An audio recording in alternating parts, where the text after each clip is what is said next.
Salut à tous, c'est Flamèche. Et aujourd'hui, on se retrouve pour la première vidéo sur ma chaîne YouTube.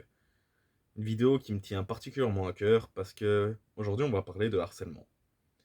Je m'excuse d'avance parce que la vidéo va être complètement décousue. J'ai pas de fil, j'ai pas de texte, j'ai rien qui est écrit. Je risque d'être maladroit sur certaines paroles. Je m'en excuse d'avance. Mais aujourd'hui, si je tenais à vous faire cette vidéo, c'est parce que j'étais tombé sur des vidéos qui parlaient de harcèlement, etc. Et je me suis rendu compte que souvent, dans les médias, que ce soit sur Internet, à la télé, à la radio, ou même dans les journaux, on entend parler souvent de deux cas de harcèlement. Enfin, deux conséquences du harcèlement. Les personnes qui ont fini par ôter leur vie suite à ça, ou bien les personnes qui ont réussi et qui ont fait de grandes choses malgré le harcèlement qu'ils ont pu subir. Mais le problème que j'ai avec ça, c'est que j'ai l'impression que ça reflète pas complètement la réalité. J'ai l'impression que ça reflète pas la majorité des personnes. La majorité des personnes qui ont vécu du harcèlement, qui n'ont pas ôté leur vie, sont des personnes qui, des années et des années plus tard, à l'âge adulte, subissent encore les conséquences de tout ça. Je suis plutôt bien placé pour en parler et pour le savoir parce que je fais partie de ces gens-là. Je fais partie des gens qui ont subi du harcèlement et qui en subissent encore les conséquences bien plus tard. J'ai été harcelé de mes 8 ans jusqu'à mes 18 ans. En gros, tout le long de ma scolarité. Problème avec ça, c'est qu'aujourd'hui, j'en subis encore les conséquences. Euh, que ça soit par rapport à ma confiance en moi, qui est nulle part, que ça soit autant confiance par rapport à mon physique, que confiance par rapport aux choses que je peux faire. Euh, si je fais quelque chose de bien, pour moi, ça ne l'est pas assez, ou je suis une fraude, tout simplement. Euh, c'est le genre de choses avec lesquelles on doit gérer des années plus tard. Euh, et les conséquences plus directes. Je vais donner un exemple. Je n'ai aucun diplôme. Pour la bonne et simple raison, c'est que suite au harcèlement, j'ai subi une phobie scolaire. Mes proches ne pensaient pas que c'était à ce point-là, ne croyaient pas forcément en la phobie scolaire. Et ce qui fait que j'étais malade rien qu'à l'idée d'aller à l'école. Et je me rends compte que cette phobie scolaire, elle existe toujours aujourd'hui. Parce que l'autre jour, je passais devant mon ancienne école. Et au fait, j'ai commencé à avoir une crise d'angoisse. Alors que pourtant, j'allais pas en cours. Loin de là. Puis j'ai regardé l'heure. C'est l'heure vers laquelle j'allais en cours. Et je sais pas, mon cerveau a associé l'heure plus le fait que j'allais là-bas, que je passais devant, au fait que j'y allais, j'ai commencé à vouloir vomir. J'avais du mal à respirer. Euh, je me sentais vraiment pas bien.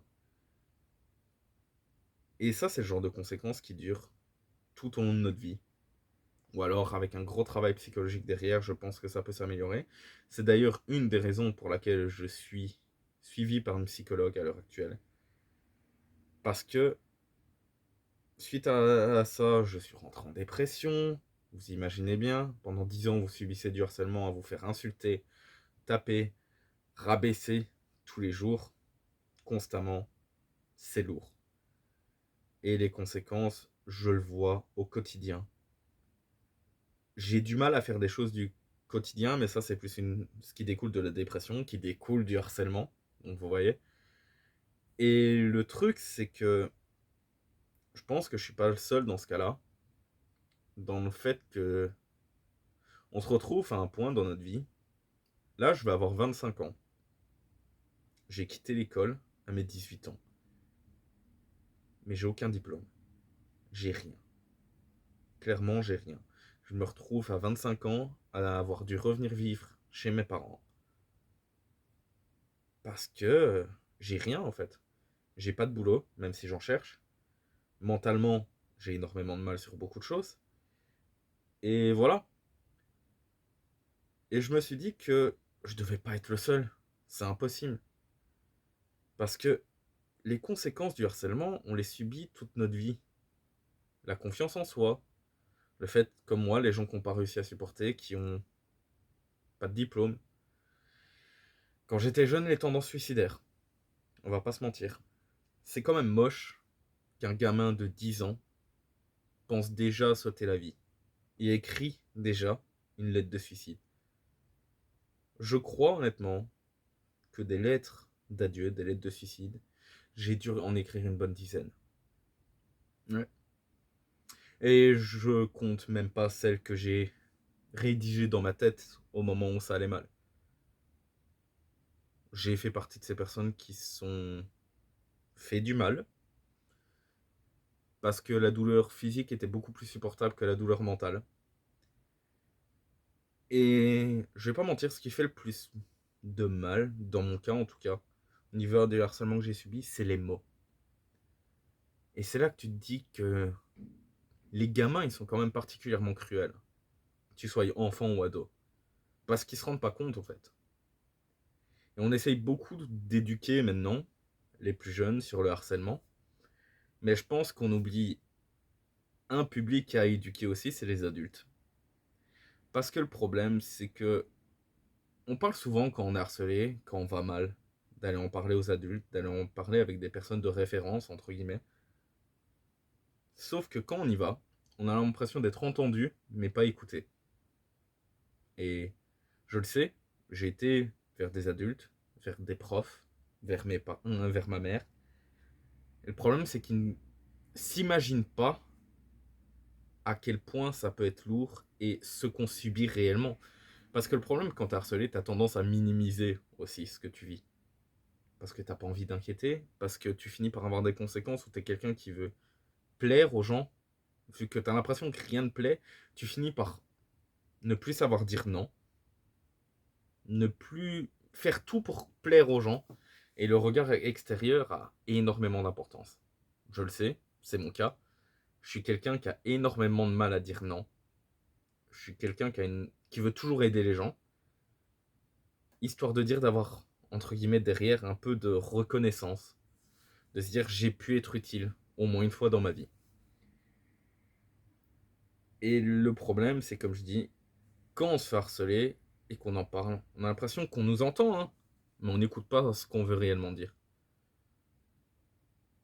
Et c'est lourd. C'est très très lourd parfois.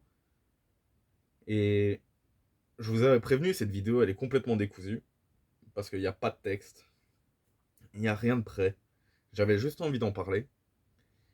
Et la raison pour laquelle je fais cette vidéo, c'est aussi parce que je pense que certaines personnes ont besoin de l'entendre. Besoin de se dire qu'ils sont pas tout seuls. Qu'ils ont quelqu'un qui peut les comprendre, qui a vécu le même genre de choses.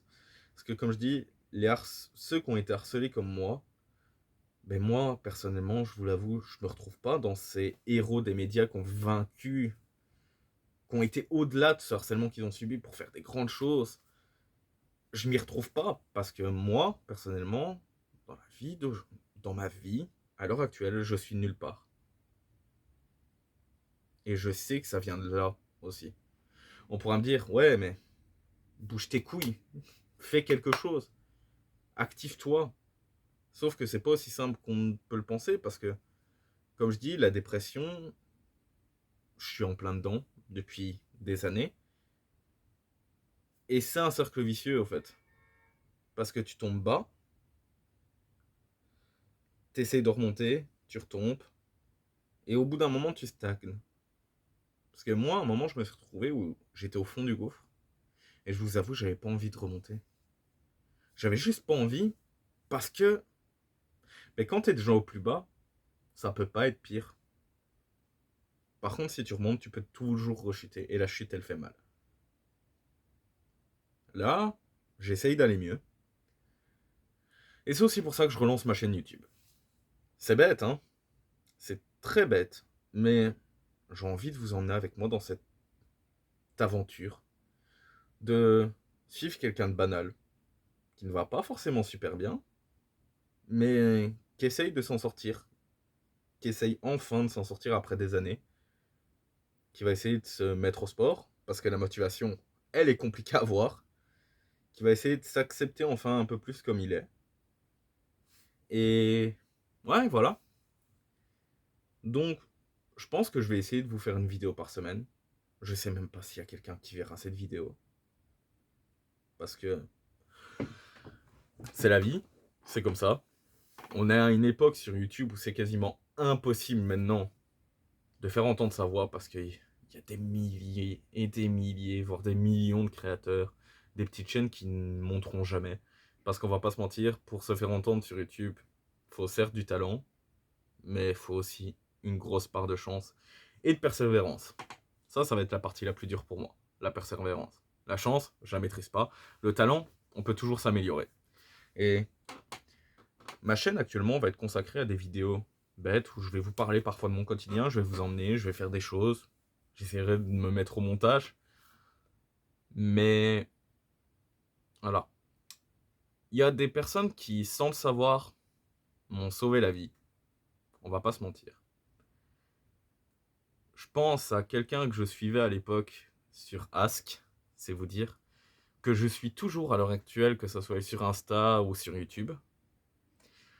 Elle m'a sauvé la vie, je vais pas mentir. Elle m'a beaucoup aidé même sans s'en rendre compte. J'avais pu discuter avec elle à une époque où elle était moins connue, à l'époque de Ask, et elle m'a sauvé la vie à un moment où j'allais partir, tout simplement.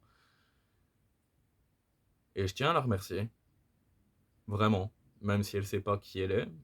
Enfin, si elle le sait, parce que je lui ai dit une fois sur un de ses lives Instagram, mais voilà. Donc, c'est tout. Je vais tenter de me lancer, on va tenter de se motiver, on va tenter d'aller mieux, et je vais vous emmener avec moi dans cette aventure. Qu'il y ait 1 ou 10 personnes qui regardent, je m'en fous. On va tenter de se motiver, on va tenter d'être assidu. L'assiduité, ça va être la partie compliquée. Vraiment. Donc, voilà. Désolé pour le chien qui aboie. Mais sur ce, je vais vous dire au revoir, et on se retrouve la semaine prochaine. Allez, ciao.